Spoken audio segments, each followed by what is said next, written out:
Туркан Саналиевна, пожалуйста.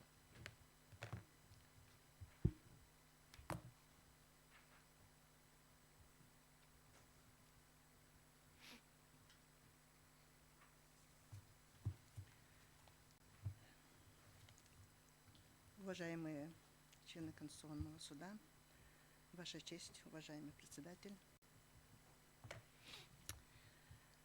Я была членом Конституционного совещания, хотя было больше критики, что я участвую как правозащитник, но была большая вера у меня, потому что мы пережили очень тяжелые ситуации, когда были революции, но реформ никаких не было.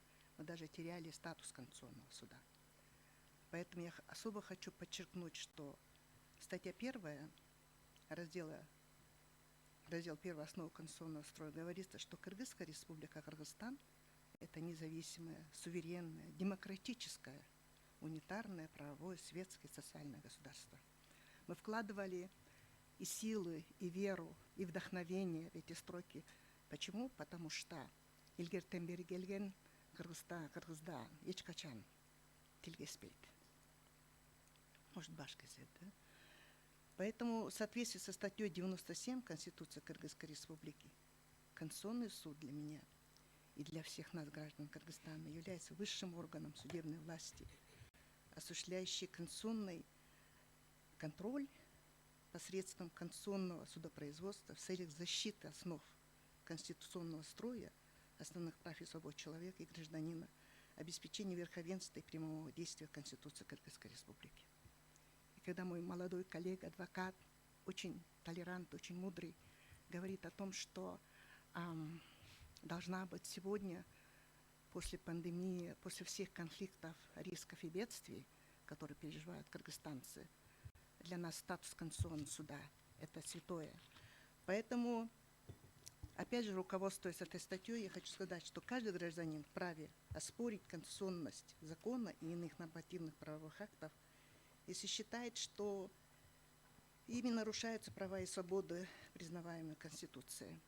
И сегодня мы здесь с большими надеждами, с высокими надеждами на справедливость, гуманность и утверждение в бушующем Кыргызстане, наконец, с новой властью, что верховенство права работает в Кыргызстане, что каждый человек равен перед законом.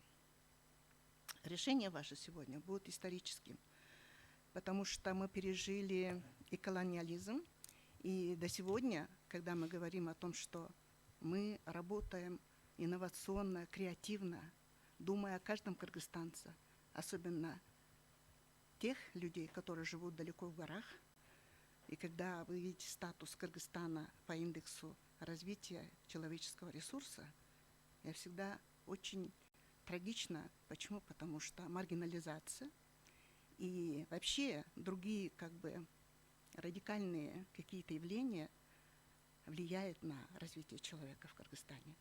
Поэтому искусство через права человека, она дает вернуться к истории 1937 года, 1916 года и говорить о том, что каждый человек, когда вы говорите о самоцензуре, мы говорим о том, что кыргызстанцы очень ответственные люди.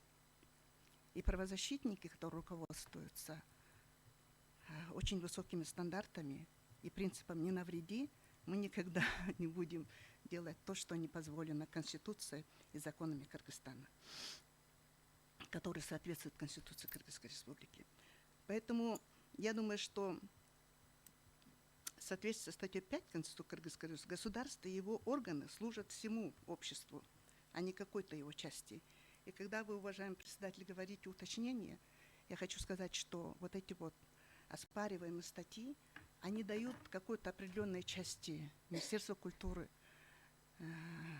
Департаменту кинематографии, который все-таки признал свои ошибки и сказал, что Кыргыз-Тасмасы не имеет права заниматься цензурой в таком виде, какой он есть. И вы правильно говорите, цензура она есть, и вы правильно говорите о том, что информационная безопасность, как никто другому для правозащитников, это очень важно, потому что информационная безопасность, внешняя безопасность, внутренняя безопасность – это те столпы, когда дает шанс развитию человека, граждан Кыргызстана, уважение к власти и призывает к партнерству.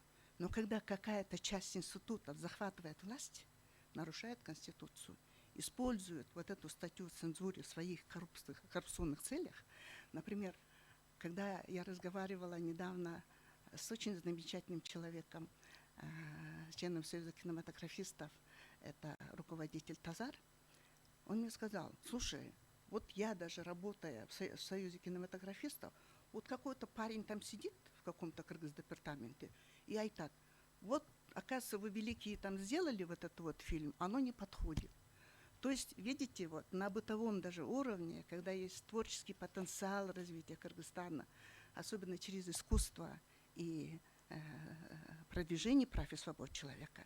И когда вы говорите, когда, уважаемый председатель, вы очень хорошо говорите, что перед какими-либо фестивалями это не одна я решаю, потому что есть 15 человек, это группа экспертов, включая Институт омбудсмана, очень ведущих экспертов, гендерных экспертов, антикоррупционных экспертов. Почему? Потому что мы увидели, когда Кыргызпатент получает такую большую, значит, вот, полномочия, она нарушает не только права правозащитника, она нарушает права творческих людей, молодежи. Это и семейно-клановая система, которая у нас есть в Кыргызстане. Это использование каких-то очень нехороших коррупционных схем, которые маргинализуют творческих людей. Поэтому я думаю, что когда мы говорим, решение ваше должно, я думаю, что это должно быть историческим, потому что мы сейчас, вот, видя, как есть новые шаги для реформ, для развития Кыргызстана, в том числе вот в Малайзии побыл вице-премьер Байсалов, встречался с очень высоким уровнем, значит, власти Малайзии. Мы не только внедряем в Кыргызстан, начиная от граждан до высокого руководства, новые инструменты, новые технологии. И мы хотим новые реформы. Почему? Потому что классически работать, как раньше, до пандемии мы работали, пережили 3 революции и так далее, оно нельзя.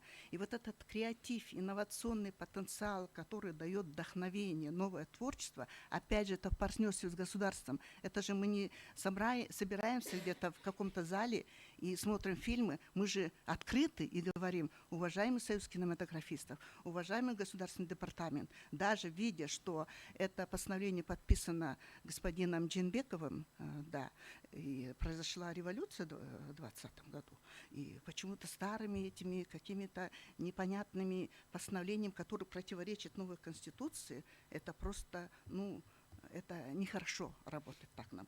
Поэтому вот все-таки мы, практически пережив, я не буду рассказывать то, что я пережила, я никогда не видела такой дискриминации и такого хаоса, который пережили мы в прошлом году, позапрошлом году. Мы пытались объяснить, и наши юристы теряли часами время Кыргыз-Тасмасы сотрудникам, чтобы рассказать, что такое основы конституционного права, что значит права и свободы человека. И поэтому, когда мы говорим об информационной безопасности, я думаю, что вы очень правильно сказали об этом. Поэтому это начинается с семьи. Все начинается с семьи. Поэтому очень большая надежда, что в соответствии с решением Конституционного суда начнутся хорошие реформы, которые будут благоприятно действовать на молодежь, благоприятно действовать на продвижение прав женщин. Почему? Потому что увидеть, что Кыргызстан сейчас самая опасная страна для женщин и девочек, и мы видим эти вещи. Поэтому наполнение вот, творческим вдохновением, оно дает право выбора человеку. Оно становится, он еще дома, смотря все эти фильмы или смотря эти рассказы, которые не запрещены законом, да, он вдохновляется, он творит, даже если он безработный. Он не допустит преступлений. Поэтому, когда есть определенная часть государственных структур, которые несоразмерно используют даже те постановления или законы, которые действуют отрицательно, и как психологически, так и морально, так и финансово на деятельность, например, международного вот этого фестиваля. Да? В прошлом году мы пережили, что мы потеряли и зрителей от страха, да? Потому что они стали вот давать пресс-релизы и так далее, и так далее. Поэтому любой ответственный гражданин Кыргызстана, он должен чтить Конституцию, любить Конституцию, доверять Конституции, доверять законам, доверять власти, вот тогда пойдут наши как бы партнерства и развитие Кыргызстана. Поэтому вот эта вот статья 22 Конституции Кыргызской: государство содействует развитию науки, научно-творческому развитию, научно-технологическим достижениям, открытиям, инновациям и изобретениям. Это часть политической культуры.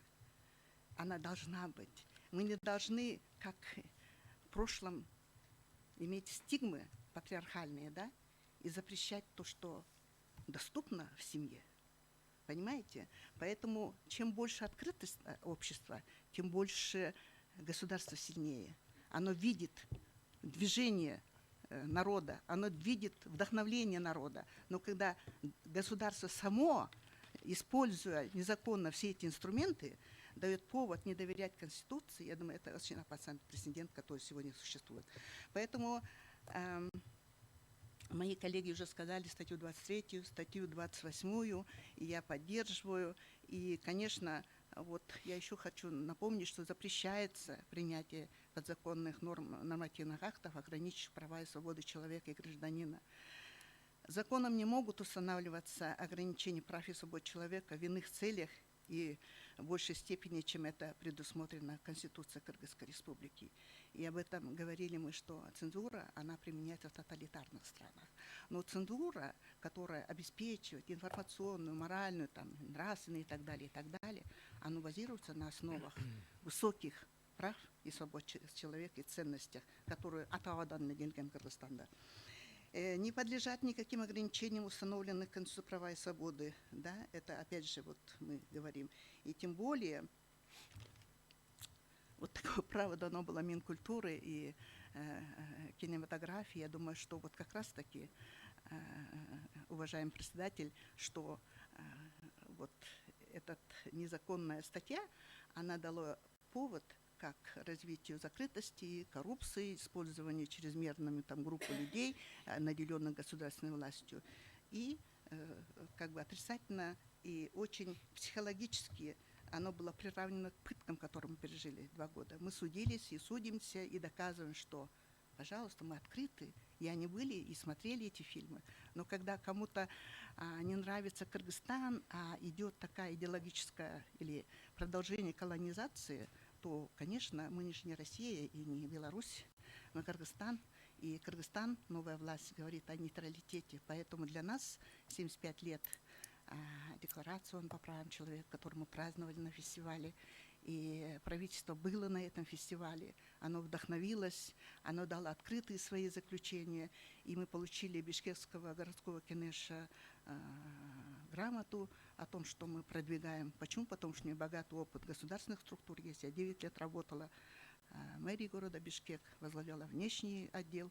И как раз-таки опыт, который был и в Пермском райисполкоме, я могу гордиться то, что я делала. Поэтому все это идет как продолжение. Но, опять же говорю, что мы сегодня должны жить высокими стандартами Конституции и международных обязательств, которые взял на себя Кыргызстан.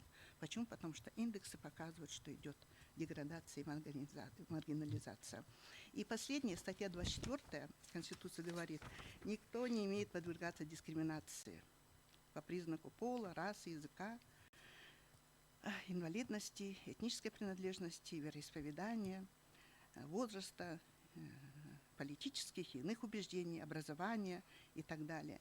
Поэтому это была реальная статья, которая давала повод дискриминации. Кто не нравился, тех дискриминировали. И семейная клановая коррупция, которая есть в сфере культуры, которую заявляет господин президент Джапаров и господин Ташиев, мы поддерживаем. Я думаю, что должны быть реальные реформы. И статья 32, статья 33, я не буду повторяться.